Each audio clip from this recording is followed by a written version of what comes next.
Gary is in existence is because of the mill. Gary, Indiana was incorporated in 1906 as a company town for the United States Steel Corporation. U.S. Steel was to build a brand new, modern steel mill complex on the swampy sand dunes of the south shore of Lake Michigan. The initial 9,000 acres of Gary were purchased at a cost of $7.2 million. The city itself was built to house the large number of workers that would be employed at the mill. Gary was named after Albert H. Gary, one of the founding chairmen of U.S. Steel. His likeness is still present outside City Hall today. Tens of thousands of immigrants came to Gary for jobs at the mill. By 1920, 60% of Gary's population was immigrants, mostly from Europe. Mexicans and Southern blacks also migrated to the segregated city. Over the years, Gary's fortunes rose and fell with those of the mill. As the 1920s roared, so did Gary.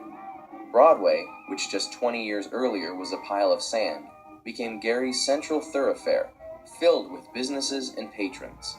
By the end of the decade, the 23-year-old city possessed over 1,300 retail stores, generating nearly $50 million in annual sales.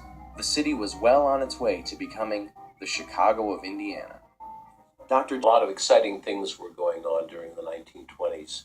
Gary's population virtually doubled. And there were even hopes back then that Gary would diversify and not just be a one-industry town. There was promise that Gary would no longer be a cultural satellite of Chicago, but a city like Indianapolis became.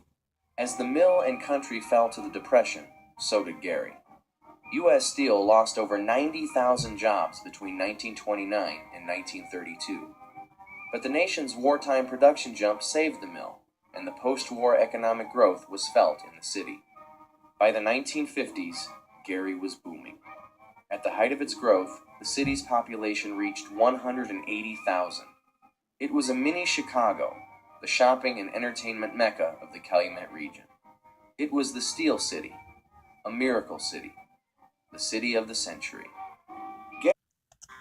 800 miles from New York City's Broadway is the Broadway of Gary, Indiana, a modern-day, post-industrial, American ghost town.